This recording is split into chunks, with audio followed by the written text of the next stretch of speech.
여러분 안녕하세요. 여러분과 이야기할 오늘 이야기는 토지의 인문적 특성, 우리가 일반적으로 토지가 어떤 성격을 가지고 있느냐 하는 걸 갖다가 바로 사람들의 입장에서 또 우리가 일반적으로 봤을 때 인문적인 특성이라고 얘기할 수 있죠. 이 특성이 어떤가 하는 이야기를 먼저 한번 따져보도록 하자 이거죠. 보통 우리가 일반적으로 봤을 때 이 토지는 여러분이 잘 알지만 뭐가 되느냐, 고정된 개념 속에서, 그렇지만 뭐가 되느냐, 가변적이다. 우리가 가변적이라는 말은 바로 변화를 갖다가 가할 수 있다, 그런 이야기가 가변적이 되겠죠. 그리고 새로운 건물을 갖다 지을 수 있는 신축적 특성을 갖고 있다라는 이야기. 그래서 바로 우리가 토지를 갖다 활용하는 인간 입장에서는 볼 때는 바로 가변적이고 신축적으로 특성을 가질 수 있다 하는 이야기를 설명하고 있습니다.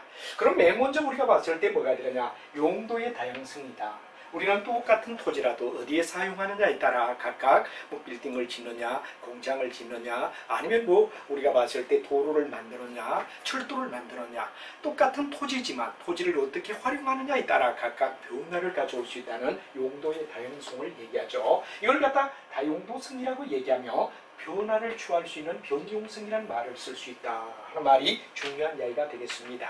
그래서 우리가 일반적으로 봤을 때 뭐가 되느냐라는 얘기가 되는데, 바로 지역의 어떤 사회적인 입장, 경제적 입장, 그리고 행정적 입장에서 뭐가 되느냐, 환경에 따라 토지를 갖다가 여러 가지로 사용할 수 있다. 바로 이게 다용도성을 갖다 얘기하는 얘기가 되죠. 그래서 토지를 갖다 여러 가지로 사용할 수 있다는 데서 다용이라는 얘기를 갖다 쓰며 다용도성을 얘기하는 겁니다. 그 다음에 일반적으로는 달리 이용성이 다양하여 토지를 갖다 병존한다. 병존은 여러분 나란히 옆에 거와 같이 이끌 수 있다는 이야기가 병존이 되겠죠. 옆 토지와 바로 옆 토지를 갖다 확대해서 병존하든지, 아니면 변환을 갖다 취하는 전환을 하든지, 아니면 경합을 일으키든지, 이런 이야기가 뭐가 되느냐 그럼 바로 우리가 봤을 때 하나의 뭐가 되느냐, 병존을 하든지 전환을 하든지 경합의 형상으로 일으킬 수 있다.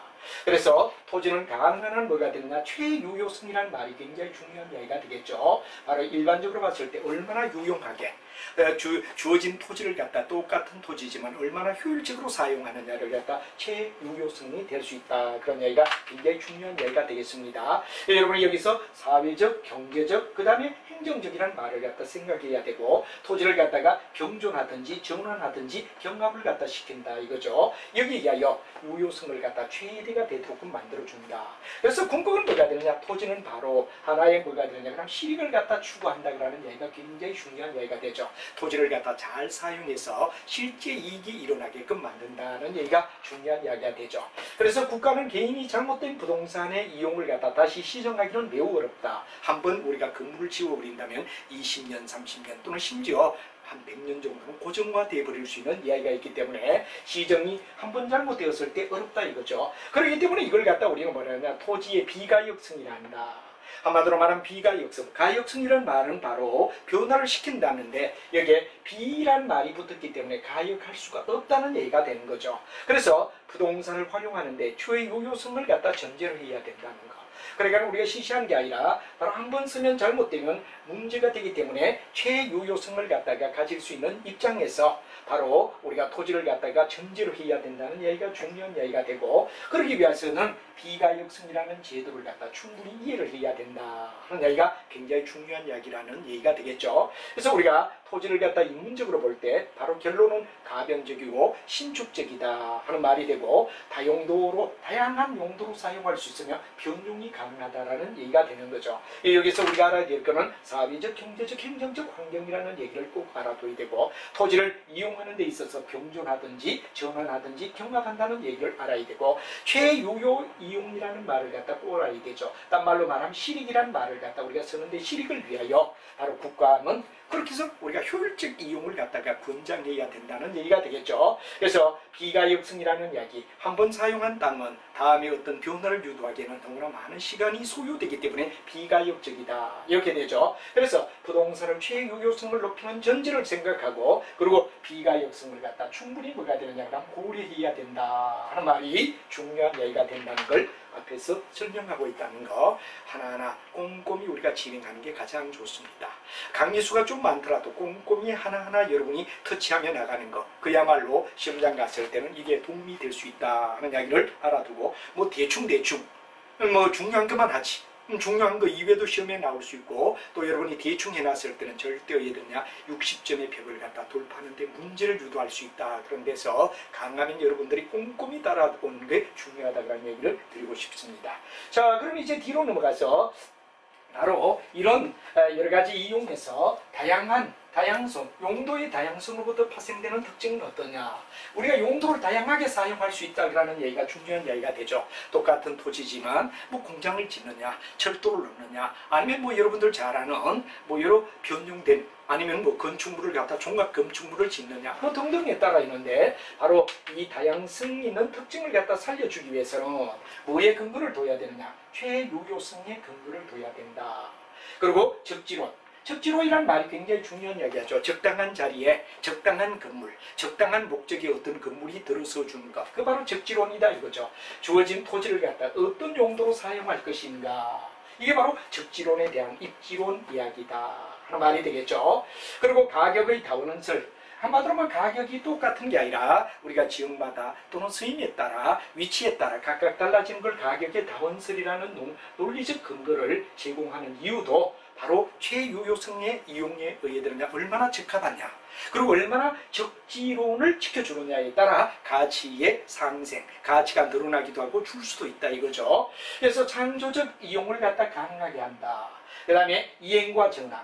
이행은 실제로 하는 거고 다른 걸로 바꾸는 걸 전환이라 그러죠. 그래서 이행과 전환을 가능하게 한다 한 말이 되며, 그 다음에 또한 부동산 용도 전환을 통하여 뭐가 되느냐 그러면 경제적 공급을 갖다가 되느냐 가능하게 한다 하는 말이 중요한 이야기가 되죠. 부동산의 용도를 예를 들어서 우리가 봤을 때 용도 통일을 위해서 사용하다 보면은 자연히 경제적인 공급이 가능하게 한다 하는 이야기가 바로 우리가 중요한 뭐가 되느냐 다양성으로부터 파생되는 이야기다. 다시 한 번 더 얘기하면 항상 정말 유효하게 사용되느냐 하는 판단 근거가 중요한 이야기가 되며, 적지론이라는 말은 적당한 지역에 적당한 건물, 적당한 물건이 들어서는 걸 적지론이라고 하죠. 그래서 주어진 땅에 어떤 용도로 쓰여지느냐, 어떤 건물을 지을 것인가, 또 어떻게 이용할 것인가가 바로 적지론에 대한 중요한 이야기가 되고, 그게 바로 가격의 다원설을 갖다 만드는데 근거가 된다 하는 얘기가 되고, 또 창조적 이용을 갖다 가능하게 한다 하는 얘기가 되고, 이행과 전환이라는 이야기를 갖다 사용할 수 있으며 부동산 용도 전환을 통하여 경제적 공급도 가능하게 한다.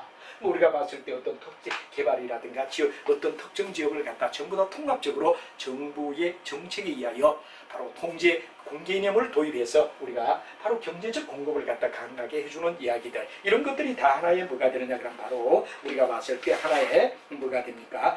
용도의 다양성을 얘기하는 이야기다 하는 말을 여러분이 알아두면 될 것 같습니다. 자, 그 다음 우리가 중요한 이야기는 바로 병합과 뭐가 되느냐 그럼 바로 분할이라는 이야기가 되죠. 병합은 뭐가 되느냐 그럼 바로 결합하는 거.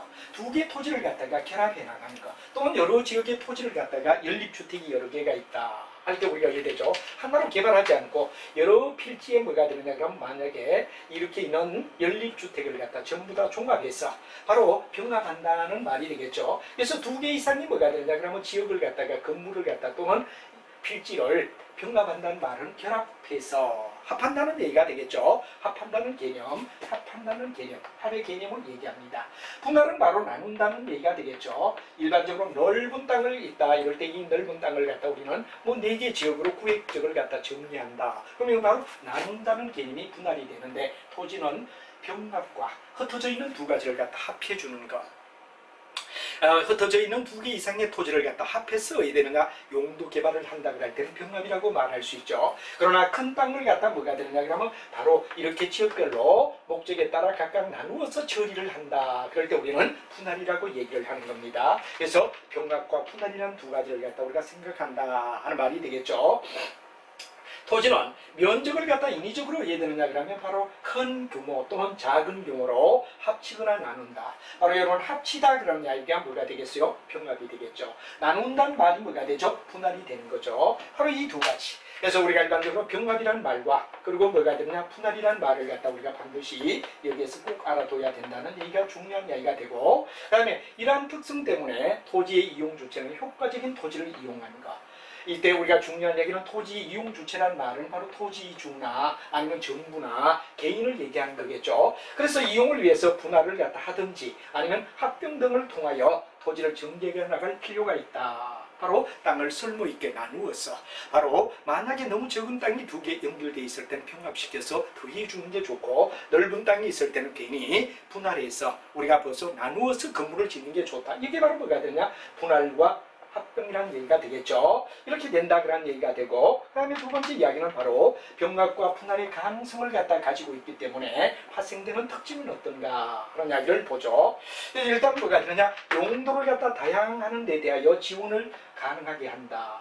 바로 우리가 봤을 때 다양성을 갖다가 추구할 수 있는 바로 입장을 갖다 추구하는 데 도움을 주기 위해서 뭐가 되느냐? 우리가 봤을 때 바로 지원하는 기능을 가진다는 얘기가 되겠죠. 그래서 합병은 바로 정을 나타내고 감가는 분할을 나타낸다 하는 말이 되죠. 이와 같이 정과 감가라는 상태를 갖다 발생하게 한다 하는 말이 되죠.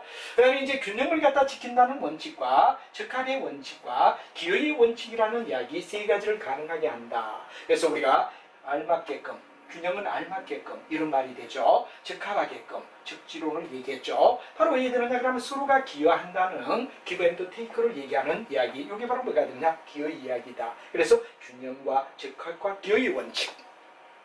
그래서 우리가 일반적으로 봤을 때 이러한 세 가지 원칙을 가지면서 부동산의 한정된 가격을 갖다 해야 되느냐 그러면 존재하게 한다 하는 말이 되죠. 그래서 부동산과 함께 작용하여 한정된 가격이 존재될 수가 있다 하는 말이 되며, 그 다음에 규모경제.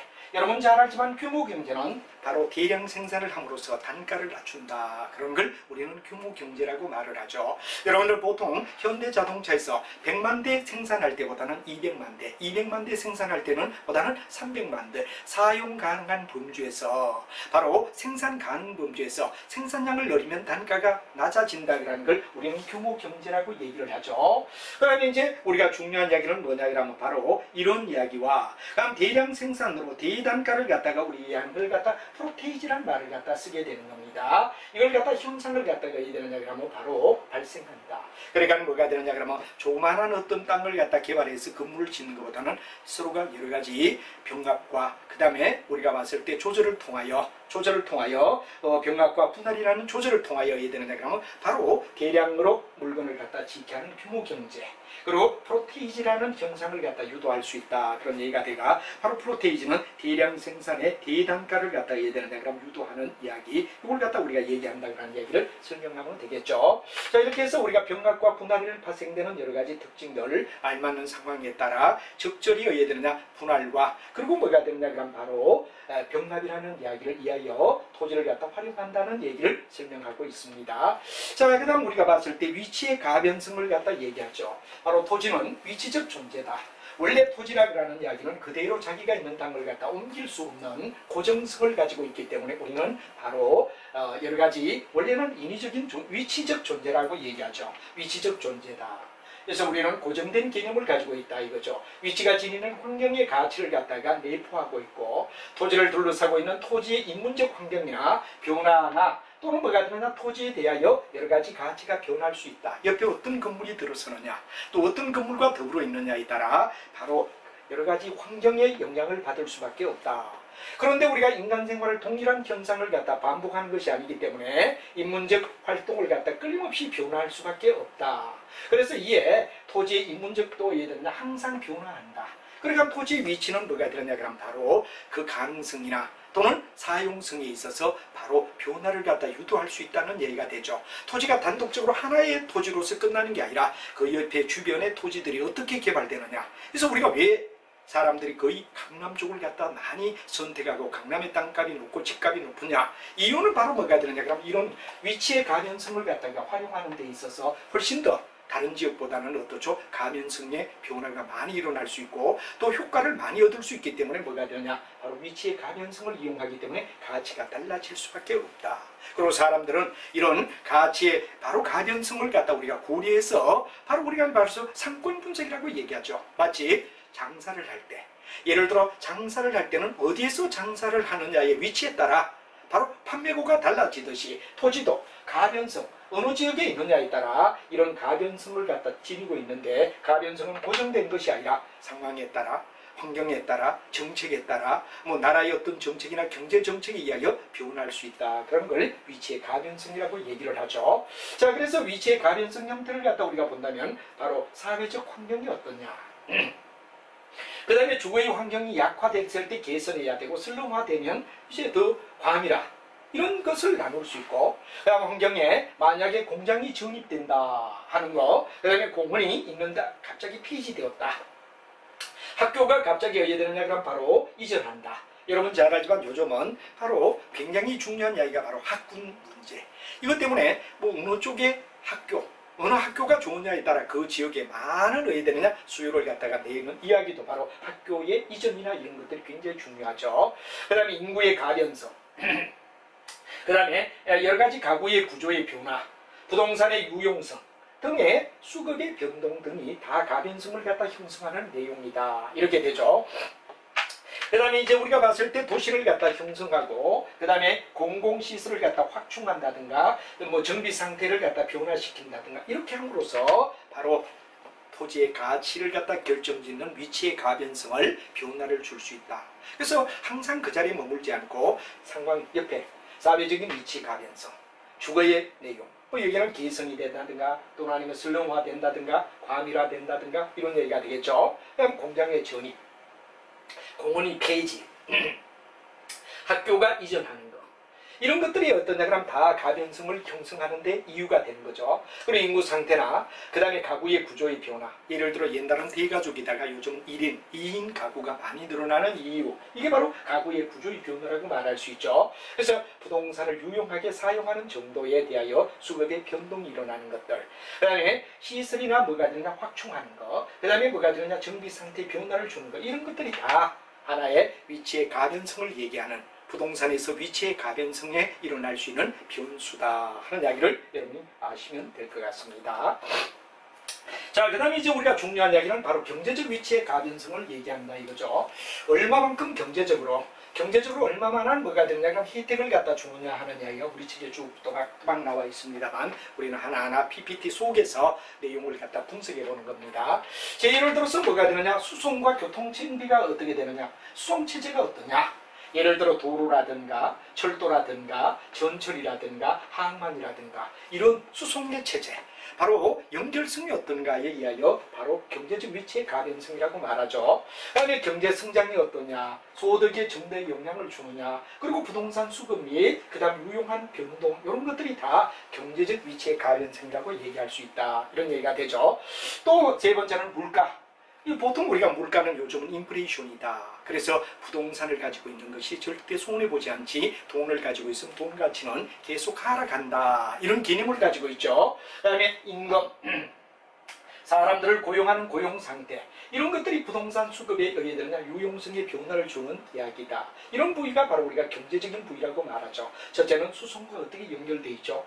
그 다음에 경제 성장과 소득에 어떤 영향을 주죠. 물가나 임금이나 고용이 부동산 수급에 어떤 유용성의 변화를 줍니까 하는 것들이 경제적인 이야기다 이거죠.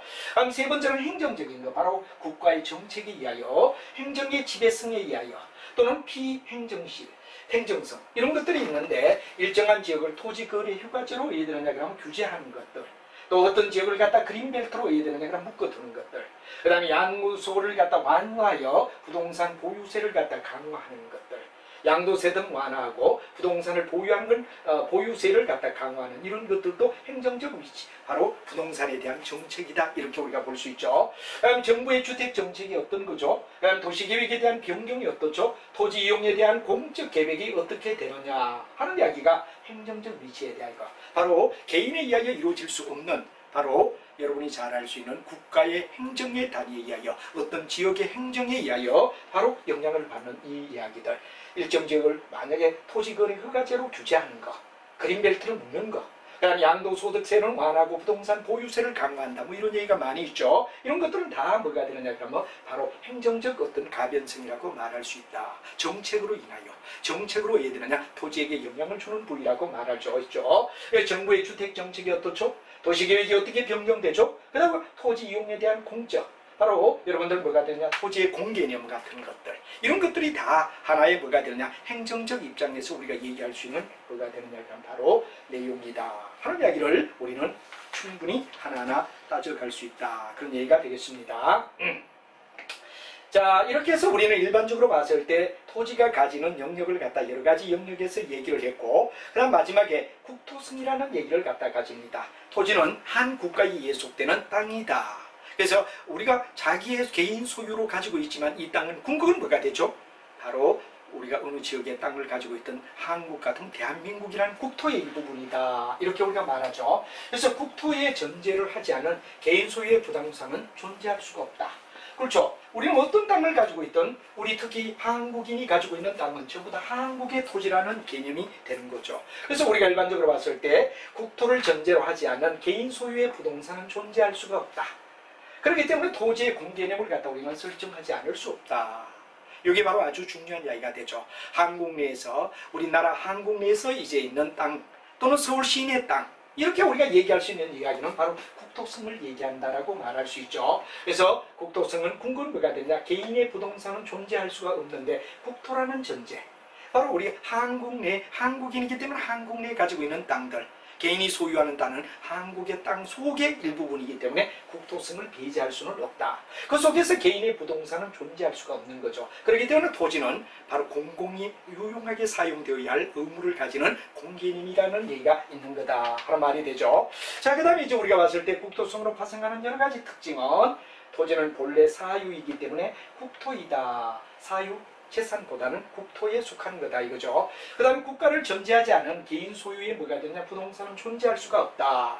그렇기 때문에 부동산의 공익의 개념을 갖다 설정이 가능하다. 그래서 여러 가지 각종 법률 규제에 의하여 근거를 만들어서 내 땅을 내 멋대로 사용한다 그러지만 공개념을 갖다가 무시할 수는 없는 거고 바로 그 개념은 국토의 개념이기에 개인의 땅이 포함되기 때문에 국가적 차원에서 행정적으로 여러 가지 예를 들면 효율성을 높이기 위한 어떤 제도의 방침 이런 것들을 논할 수가 있고 이런 것들은 국토성에 속하는 영역이라고 말할 수 있다 하는 이야기가 되겠습니다. 자, 여러분들 이와 같이 국토성은 국토를 전제하기 때문에 개인의 사적 땅이라 할지라도 한 국가에 예속될 수 있는 바로 국토성을 지니고 있다. 그렇기 때문에 국토성으로 이제 파생되는 이야기는 바로 사유 이전에 국가의 토지다. 이게 우선이 되겠죠. 두 번째, 국가를 전제하지 않은 개인의 부동산은 있을 수 없다. 그렇죠? 우리 한국에 사는 사람은 한국 내에 있는 땅을 갖다 소유하게 되며 개인의 소유라 하더라도 이건 바로 한국의 땅이다. 그런 개념이 바로 국토의 개념이 되겠죠. 그리고 이제 중요한 이야기는 바로 부동산은 공익의 개념 설정 유의 바로 가능합니다. 그렇죠. 바로 한국의 땅은 바로 개인의 소유가 각각 있다 할지라도 한국의 땅이라는 이야기, 국가의 소유, 국토에 속하는 영역이기 때문에 바로 공익, 바로 토지는 공개념이 도입이 되어야 될 수 있는 근거가 바로 국토의 개념이다. 그리고 여러 가지 법률적 근거가 바로 되는 게 뭐가 되죠? 국가의 땅, 국토. 사유재산의 이전에 국토의 개념이 우선이고 그 다음 국토 속에 개인의 소유가 가능하기 때문에 우리는 개인만 강조할 수는 없으며 국가의 땅인 국토를 생각해야 된다는 개념을 넓게 포함관계를 나타내는 거죠. 이 국토성은 쉽게 얘기하면 바로 사유지라는 얘기 또는 아니면 뭐가 되죠? 개인이라는 얘기를 갖다 개인의 땅이라는 얘기로 쉽게 얘기할 수 있겠죠. 이건 어디에 포함되느냐? 국가의 땅인 국토에 포함될 수밖에 없는 관계다 하는 이야기가 바로 국토성을 얘기하기 때문에 공익성을 우리는 강조하지 않을 수 없다 하는 이야기를 전개하고 있다 하는 이야기로 바로 토지가 가지는 인문적 성격이 어떤가를 우리는 쭉 살펴봤습니다. 그래서 이제 크게 한 번 더 우리가 본다 그러면 토지는 가지는 게 바로 용도를 다양하게 사용할 수 있다. 다음 이야기는 바로 여러분이 잘 알고 있는 뭐가 되느냐 그러면 바로 병합이나 분할이 가능하다. 병합은 여러분 잘 알면 합치해주는 걸 병합이라고 하며 분할은 넓은 땅을 나누게 하는 걸 얘기한다.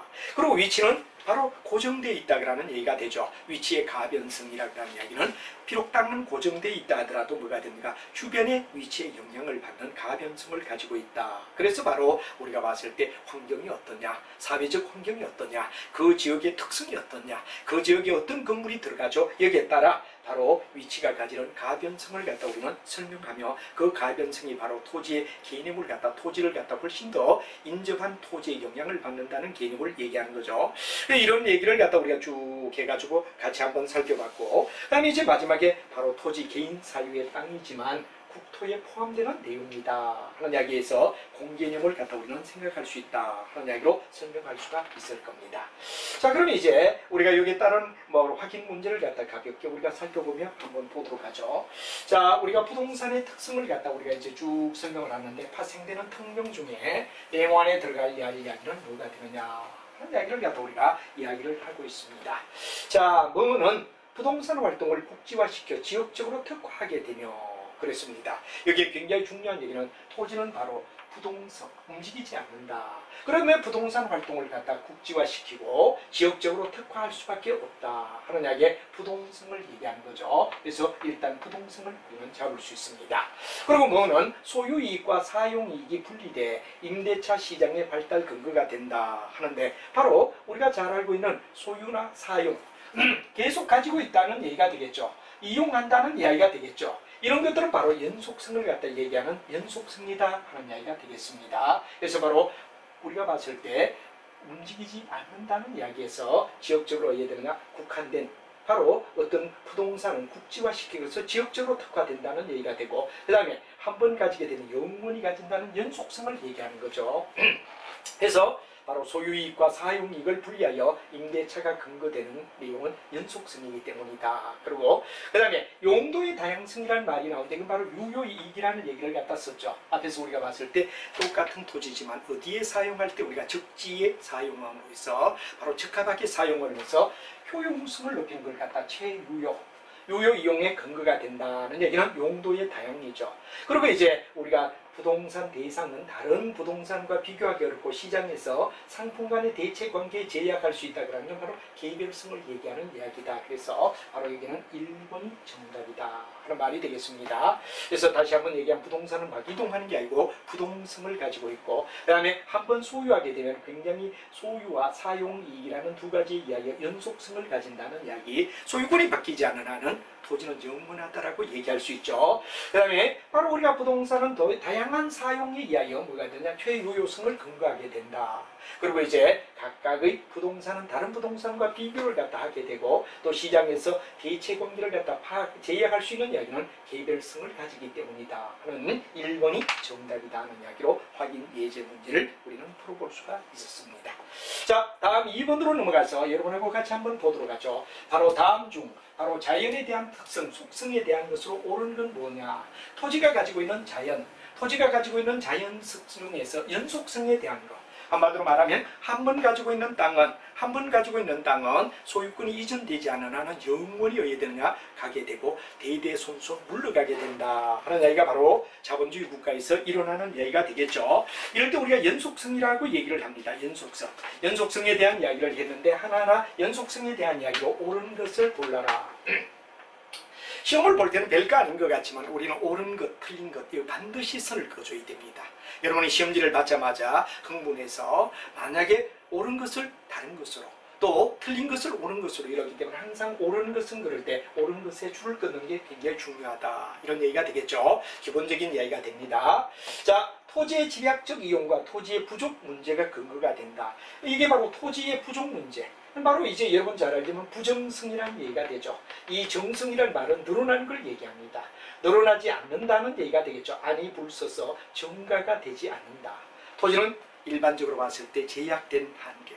바로 토지가 있는 거는 어떠냐 하면 딱 의외되죠. 정해져 있는 거죠. 그렇기 때문에 토지가 갑자기 막 늘어나는 이런 현상은 있을 수 없는 걸 부정성이라고 얘기를 합니다. 그래서 이건 바로 부족 문제. 이건 뭐가 되냐? 부정성을 얘기하는 것. 더 늘어나지 않는다.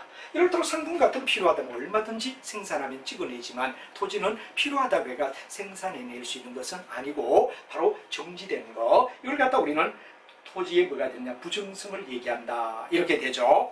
그 다음에 두 번째 보면 소모를 전제로 하는 재생산과 감가를 갖다 이론적으로 적용하지 않는다. 그렇죠. 토지에 대해서는 감가상각하지 않는다. 여러분들 회계를 갖다 나중에 배우게 될 때 회계학에서는 토지와 그 다음에 현재 건설 중인 건물에 대해서는 절대 뭐가 되느냐 하면 감가상각, 가치 하락을 떼지 않는다. 토지가 가치 하락이 일어난다고 볼 수는 없다 이거죠. 그렇기 때문에 이건 뭐를 갖다 얘기하느냐? 바로 여러분 잘 아는 연속성을 얘기하는 거죠. 연속성을 전제로 한다. 바로 감가상각이 존재하지 않는다는 것은 토지는 영원히 가기 때문에 절대 가치 하락을 가져오지 않는다는 얘기가 중요한 이야기가 된다 하는 말이 되겠습니다. 그 다음에 부동산 활동은 임장 활동화시켜. 여러분이 잘 알지만 임장은 현장을 직접 돌아보는 걸 갖다 우리가 임장 활동이라고 얘기를 하죠. 여러분 특히 부동산의 경우는 반드시 현장을 답사를 얼마 하느냐. 집을 하나 사기 위하여 100번도 지켜봐야 된다. 이건 굉장히 중요한 의미입니다. 물론 부동산에서 많은 여러분들을 왜 되느냐 중개사들이 잘 소개도 해주겠지만 본인이 바로 왜 되느냐 그러면 직접 활동을 해서 그래서 우리가 일반적으로 감정평가 시라든가 지역분석이라든가 실적 발로 떼며 우리가 뭐가 되느냐 그러면 현장을 갖다 지켜보는 걸 갖다 우리는 임장활동이라고 얘기하죠. 직접 방문한다는 얘기. 직접 방문해서 우리가 얘기 되느냐 그러면 모든 걸 갖다 폴캐스팅 해야 된다는 이야기가 바로 우리가 봤을 때 임장활동이라고 얘기한다 하는 말이 되겠습니다. 그 다음에 일물일가 하나의 물건에 대해서 하나의 가치 마치 우리는 물건에 대하여 하나의 물건에 대해서 하나의 가치를 가진다는 게 바로 일물일가의 법칙이 배제되며 토지시장에서 상품 간의 완전한 대체 관계가 제약된다. 이건 바로 개별성을 얘기하는 거죠. 우리가 일반적으로 봤을 때 한마디로 말해서 뭐가 되느냐 상품 같은 경우는 개별성이 없지만 토지의 경우는 바로 하나의 물건의 가치에 따라 물건의 위치에 따라 그렇기 때문에 철저히 개별성을 갖다 지니고 있다는 얘기를 설명하고 있다 이거죠. 그 다음에 미역에 보면 부동산 활동을 장기 배려하며 장기란 말이 나옵니다. 연속을 얘기하는 거죠. 토지의 가치 보존력을 우수하게 한다. 이게 바로 뭐가 되느냐 그럼 바로 여러분 잘 아는 토지에 뭐가 되느냐 그럼 바로 연속성을 얘기하는 개념이 되겠습니다. 그래서 통지의 부동산 활동은 장기를 배려한다. 그래서 내가 소유하던 땅이 만약에 나의 당대에서 끝나지 않는다면 대대손손 물려줄 수 있는 것도 뭐가 되느냐 자본주의 국가에서 부동산 활동은 뭐가 되느냐 그러면 바로 연속성을 얘기하는 이야기다. 그래서 여기에 정답은 바로 미연과 명을 얘기하는 2번이 정답이다 하는 이야기로 답을 정해주면 되겠습니다.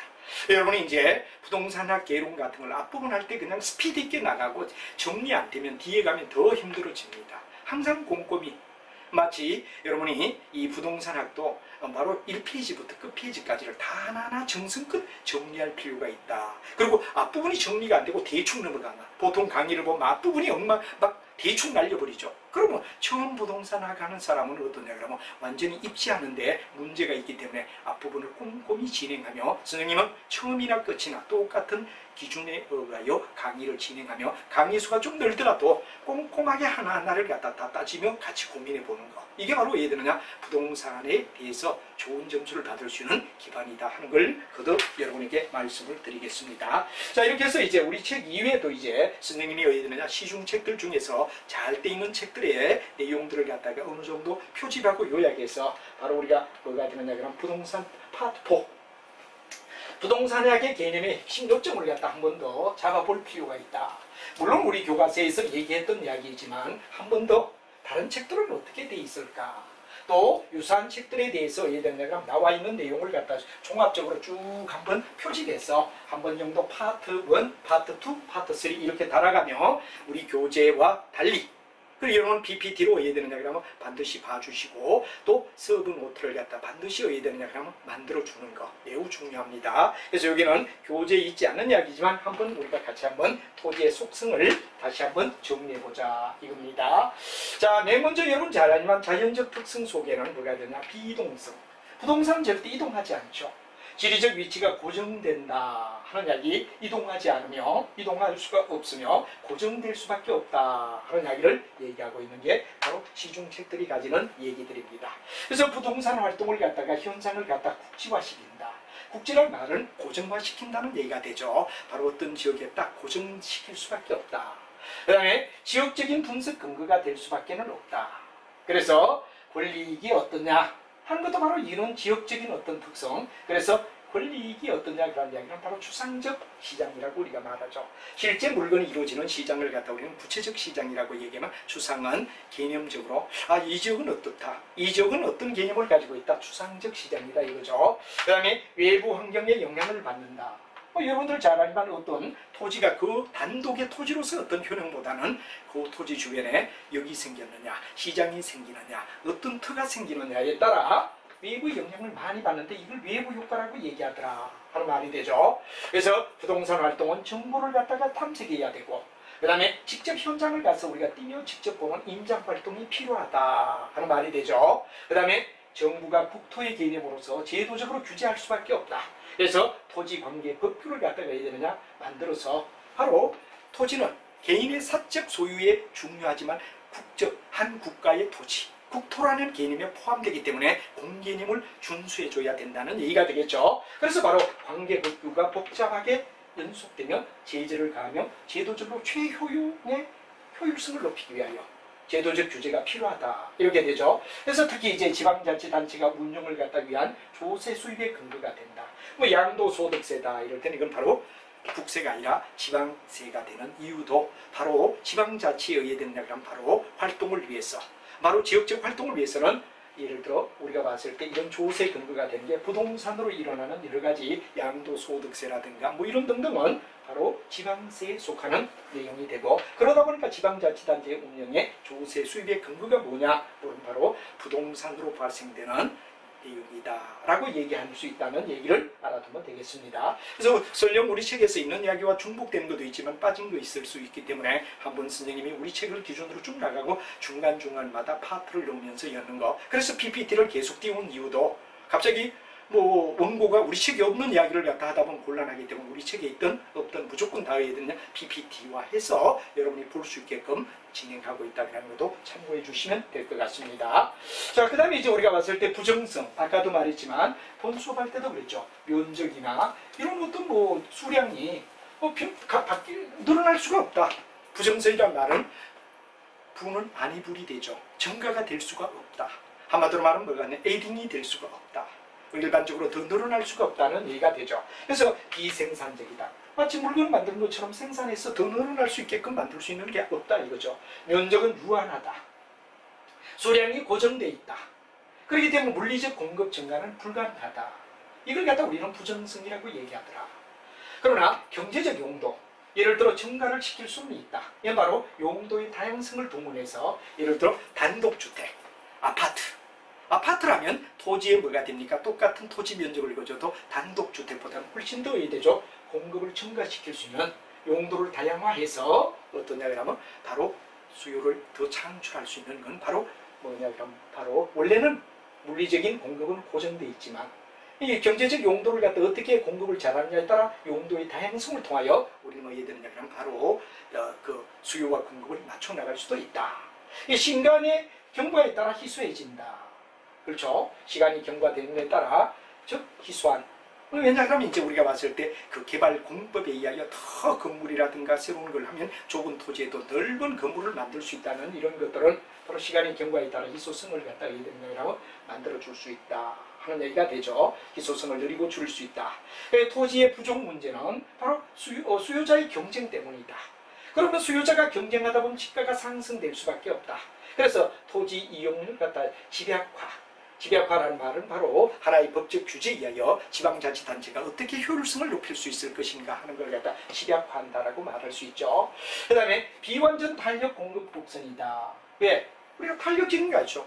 무한정 뭐가 됩니까? 공급할 수 있는 게 아니죠. 토지는 유한하다는 데 이야기해서 바로 공급이 비탄력적이다. 그래서 주식선이다 이겁니다. 느릴 수가 없다 이거죠. 그래서 균형 가격은 항상 뭐가 되는 형성이 곤란하다. 원래 수요와 공급이 있어야 되는데 완전 비탄력적 공급이기 때문에 수직선밖에 안 되기 때문에 균형 가격은 일어나지 않는다.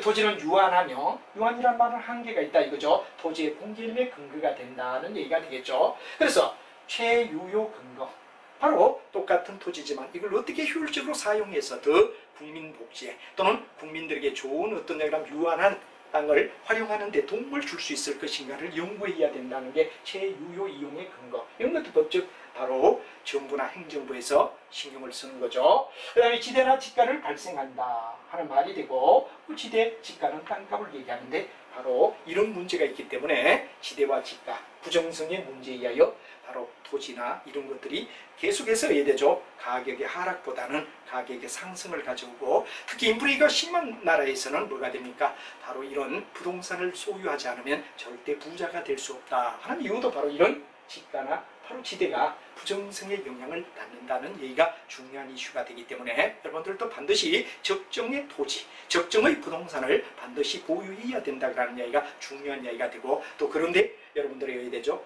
평가를 한다든가 이런 공정성을 가지며 국가의 발전에 도움이 될 수 있는 역할을 해야 된다는 것 때문에 여러분이 공부하고 있다, 이런 얘기가 되겠죠.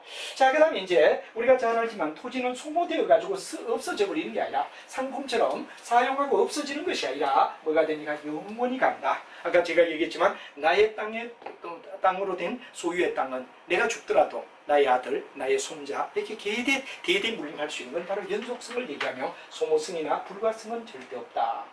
토지는 비소모적 재화다. 물리적 강가가 되지 않는다. 경제적 강가는 일어날 수가 있다. 뭐 지역에 따라 가치가 하락할 수도 있고 올라갈 수도 있겠죠. 그 다음에 가치의 소모는 가치의 보존력이 우수하다라고 말할 수 있다. 그 다음에 우리가 소유이익과 이용이익을 갖다 분리하는데 소유는 가지고 있음으로써 얻는 이익, 바로 양도소득이나 이런 거가 되고, 이용이익은 바로 현재 사용하는 임대, 뭐 예를 들어서 임대차 시장이 발달될 수밖에 없다. 다음에 장기 투자이며 단기가 아니죠. 한번 투자하면 그래도 몇 년씩 장기화될 수 있다 이거죠.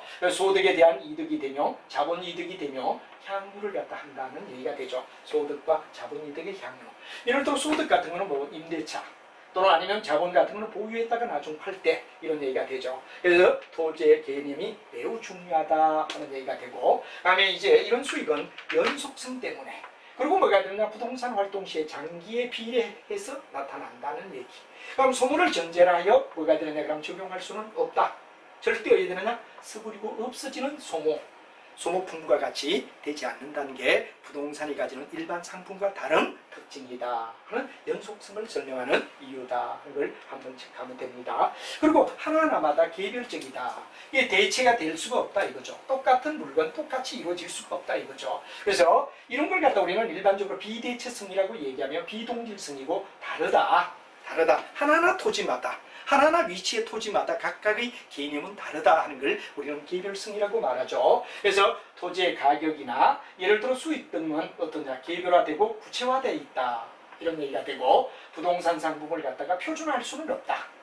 뭐 어떤 다 영역마다 다르기 때문에 표준화가 될 수 없고 일몰일가의 법칙이 적용될 수가 없다 하는 말이 되죠. 그래서 우리가 일반적으로 봤을 때 토지는 토지 지역마다, 예를 들어 똑같은 토지라도, 똑같은 건물이라도, 똑같은 면적의 토지라도 강남이냐 아니면 뭐 지역의 다른 지역이냐에 따라 각각 다른 거.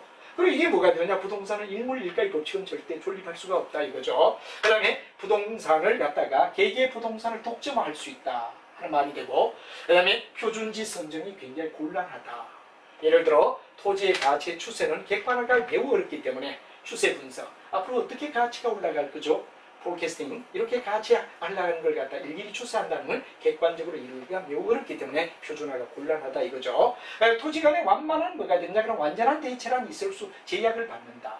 그 다음 부동산 활동과 부동산 현상을 개별화로 생각해야 된다. 그래서 모든 부동산 개별적 분석가 근거가 돼야 된다 하는 개별성을 쭉 일반 시중책들에는 또 이렇게 달리 표현하는 책들도 있더라 하는 이야기를 여러분이 아시면 될 것 같습니다. PPT 속에서 나오는 내용을 한 번 더 체크하고 또 기록하며 정리를 해주십사 하는 얘기를 드리고 싶습니다. 자, 이렇게 해서 우리가 뭐가 되느냐, 개별성을 얘기하고, 그 다음에 이제 마지막에 인문성이 있다면 용도를 갖다 다양하게 사용하고, 그 다음에 최유효 이용이 성립이 될 수 있는 것, 바로, 그리고 예를 들면 적지론, 바로 적합한 지역에 적당한 건물이 들어가게끔 바로 사람들을 동원한, 사람이 동원해가 용도의 다양성을 채워준다는 얘기가 되겠죠. 가격이 다운화되는 이야기, 전환과 이행이 된다는 이야기, 병합은 바로 결합하는 거, 분할은 바로 큰 땅을 갖다 나누는 거, 사회적 경제적인 어떤 위치에 대한 가변성까지를 우리는 일반적으로 얘기하는 것이 토지의 내용이다 하는 이야기, 토지의 특성을 여러분하고 같이 살펴보았습니다.